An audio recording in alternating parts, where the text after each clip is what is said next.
Olá, eu sou o professor Francisco Echalar e este é mais um vídeo da série sobre logaritmos. O tema hoje é o número e, base dos logaritmos naturais, também chamados de logaritmos neperianos. Estes são os 32 primeiros algarismos do número e. Talvez a primeira pergunta que surja seja: por que esse número? Por que justamente esse número foi escolhido como base para esses logaritmos? A pergunta do vídeo é outra, que número é esse? Então, antes de responder à pergunta do porquê, a gente vai tentar ver, afinal, que número é esse? De onde sai essa sequência de algarismos? Ela sai, pela primeira vez, da análise de um problema de matemática financeira. Essa análise foi feita por um matemático suíço chamado Jacob Bernoulli, em 1683. Então, a gente vai falar do problema no qual apareceu pela primeira vez explicitamente o número e. Como a gente falou, é um problema de matemática financeira. Para falar desse problema, a gente vai usar a linguagem moderna, a gente vai usar os conceitos na sua formulação moderna. Que conceitos são esses? Qual é a situação que a gente vai tratar? A gente vai tratar de uma aplicação de um capital inicial C por um intervalo de tempo N. Ao final desse intervalo de tempo, o capital inicial C agora corresponde ao montante M maiúsculo. Por que houve essa variação? Por causa da taxa de juros I. A relação entre todas essas variáveis é representada, melhor dizendo, por essa expressão matemática.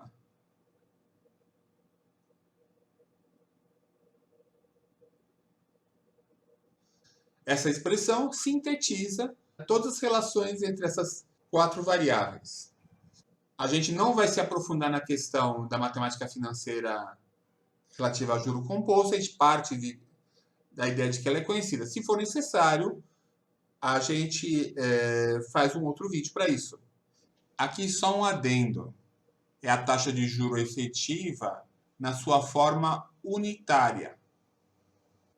O que isso quer dizer? Se a taxa é 10%, o I vai ser 10 dividido por 100, 0,1. Eu vou usar 0,1 na fórmula. Se a taxa é 100%, a gente vai usar 100 dividido por 100, 1 na fórmula. Se a taxa é 1,5%, a gente vai usar 1,5 dividido por 100, 0,015 na fórmula. E assim por diante. Então, no discurso, na enunciação, a gente usa os valores percentuais da taxa, mas na hora de usar essa fórmula, a gente tem que pegar esse valor percentual e dividir por 100. Então, uma taxa de 10% de juro, o que isso quer dizer? Para cada 100 reais, vão ser cobrados 10 reais de juro. Uma taxa unitária de 0,1. O que isso quer dizer? Para cada real, R$1, vai ser cobrado 0,1 real de juro, ou 10 centavos. Então, frequentemente, a gente vai passar dessa para essa e voltar para essa. Conforme a situação, a gente vai usar ou porcentagem ou valor unitário. E sempre que a gente for fazer o cálculo propriamente, a gente vai usar o valor unitário. Mesmo que em toda a fala anterior a gente tenha falado de porcentagem. A gente acabou de ver que para a gente fazer o cálculo no juro composto, a gente precisa da taxa efetiva. Ora, o problema que a gente vai trabalhar apresenta a taxa nominal. Daqui a pouquinho a gente vai ver qual é ela. Então, a primeira coisa que a gente vai ver é a diferença entre as duas. Por exemplo, se a taxa efetiva é de 1,5% ao mês, o que isso quer dizer? Quer dizer que esse juro é capitalizado, é calculado uma vez por mês. Vamos ver agora a taxa nominal. Vamos supor uma taxa nominal de 2% ao mês. Para a gente poder trabalhar com ela, a gente precisa de uma informação a mais. Não basta essa informação. Para a gente trabalhar com ela, a gente precisa saber de quanto em quanto tempo esse juro é capitalizado. Então, por exemplo, 2% capitalizados diariamente. Então, é isso. Se o período de capitalização coincide com o período a que se refere a taxa, como esse primeiro exemplo, a gente está com a taxa efetiva. A gente pode usar ela direto na fórmula, nos cálculos. Não pode esquecer de dividir por 100, né? Se o período de capitalização dos juros é diferente do período da taxa, como esse segundo exemplo, aí a gente está com uma taxa nominal. Então, antes de ir para os cálculos de juro composto, a gente precisa transformar essa taxa nominal em taxa efetiva. E é isso que a gente vai ver agora. A gente vai trabalhar com o valor que vai aparecer no problema. No problema, a taxa informada é de 100% ao ano. Nominal. Então, vamos pensar. Se a capitalização for feita uma vez por ano, qual vai ser a taxa efetiva? Vai ser 100 dividido por 1, 100% ao ano. Se ela for semestral, qual vai ser a taxa efetiva? 100 dividido por 2 vai ser 50%. Então, aqui é o ano, aqui é o semestre. Continuando, se as capitalizações forem, por exemplo, trimestrais, quantas capitalizações vão ocorrer no prazo de um ano? A referência é esse ano aqui. 4, né? No total são 12 meses, uma capitalização a cada 3 meses. No total, no ano, a gente tem 4 capitalizações. 100 dividido por 4. 25% ao trimestre. Se as capitalizações forem mensais, quanto vai ser? Vai ser 100 dividido por 12. Vai ser 8,33% ao mês. Tá? Então, é essa a lógica. Para eu pegar essa taxa de juro nominal e converter para a taxa efetiva, o que a gente vai ter que fazer? A gente vai pegar esse 100 e dividir pelo número de capitalizações por ano. Ou seja, a taxa unitária vai ser o quê? A taxa unitária é a taxa de juro percentual dividida por 100. Então, em vez desse 100, eu vou dividir por 100, vai ficar 1. 1 sobre N, onde esse N é o número de capitalizações em um ano. Então, vamos voltar agora para a fórmula do juro composto. Em relação ao problema que nos interessa. A gente viu que a taxa de juro vai ser 1 sobre N. Este N aqui é o mesmo que este. Por quê? O prazo da operação é 1 ano. Então, esse aqui do expoente tem que representar 1 ano. Esse aqui da taxa efetiva, o que era mesmo? Era um número de capitalizações que cabem num ano. Então, vamos pensar. Se a capitalização é semestral, cabem 2 no ano. Então, aqui embaixo vai ser 2. Ora, um ano expresso em semestres é quanto? São 2 semestres. Se a capitalização for mensal, vão caber 12 capitalizações. E um ano escrito em meses vai ser quanto? Vai ser 12 meses. Então, numericamente, esses dois N são iguais. Por isso, a gente usa a mesma letra. Então, a gente sabe que o prazo é 1 ano, a gente sabe que a taxa efetiva vai ser essa aí. E a gente vai usar um capital inicial de R$1. Se a gente quiser um outro, depois é só multiplicar o resultado pelo valor que nos interessa. Então, a fórmula fica como? A fórmula fica desse jeito. O montante é 1 vezes 1 mais 1 sobre N elevado a N. 1 vezes um parênteses dá o parênteses. Então, fica o montante 1 mais 1 sobre N elevado a N. É essa fórmula que a gente vai usar. Então, finalmente, vamos olhar para o problema diretamente. O problema é um problema de matemática financeira, é o cálculo do montante de uma aplicação. Os dados sobre a aplicação são os seguintes. O prazo é de 1 ano. O capital inicial é de R$ 1. A taxa informada é a taxa nominal de 100% ao ano. Como a taxa é a taxa nominal, a gente precisa saber o período de capitalização. E aqui está a capitalização instantânea. Daqui a pouquinho a gente vai tratar disso. Nos slides anteriores, a gente viu que a fórmula geral da capitalização composta é essa aqui. Usando as informações do problema, essa fórmula se transformou nessa aqui. Então, para eu calcular o montante nas condições do problema, eu preciso saber o número de capitalizações em 1 ano, que é o prazo da operação. Esse é o problema. Antes de ir para o cálculo propriamente, vamos só chamar atenção para uma questão. À medida que o período de capitalização vai ficando mais curto, o que acontece com o número de capitalizações? Vamos lembrar dos exemplos já falados. Período de capitalização de 1 ano. Só tem uma capitalização no ano. Período de capitalização no semestre. Vai haver 2 capitalizações. Período de capitalização 1 trimestre. Vai haver 4 capitalizações. Período de capitalização 1 mês. Vai haver 12 capitalizações. Período de capitalização 1 dia. Vai haver 365 capitalizações. O que a gente observa? Que quanto menor o período de capitalização, mais capitalizações no ano. Ou seja, maior é o valor do N. Então agora vamos para essa ideia de capitalização instantânea. O que quer dizer isso? Quer dizer que o período de capitalização é infinitamente pequeno. A gente vai dizer que o período de capitalização tende para zero. A cada instante, infinitamente pequeno, o juro é capitalizado.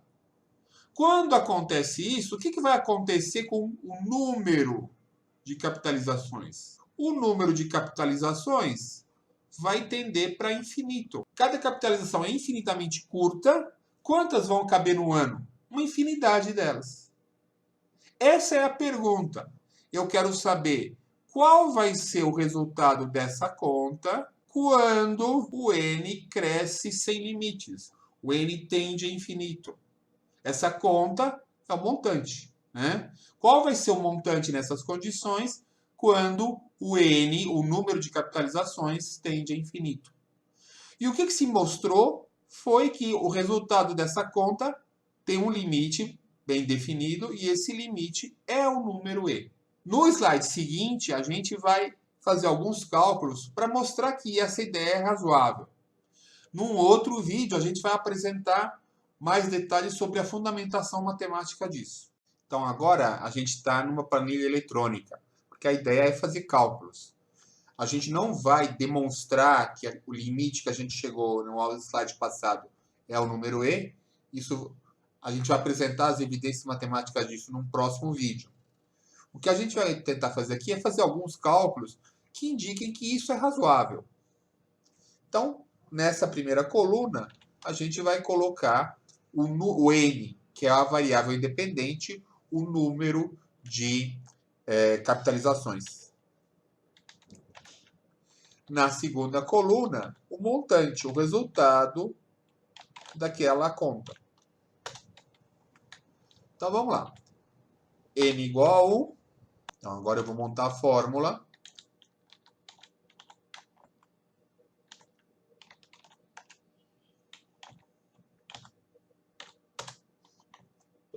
Então, quando tenho uma única capitalização, eu tenho montante igual a 2. Se eu tiver 2 capitalizações no ano, ou seja, capitalizações semestrais, copio a fórmula, o montante vai ser 2,25.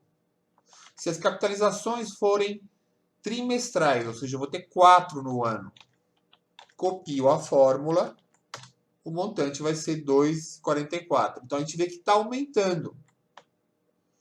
Se forem 6, montante 2,52. Se houver 8 capitalizações no ano, estou aumentando de 2 em 2, 2,56. 10 capitalizações no ano, 2,59. Então, observem que vai aumentando cada vez, continua aumentando sempre, continua crescendo o montante. De 2 para 4, cresce 0,19. De 4 para 6, cresce 0,08. De 6 para 8, cresce 0,04. De 8 para 10, cresce 0,027.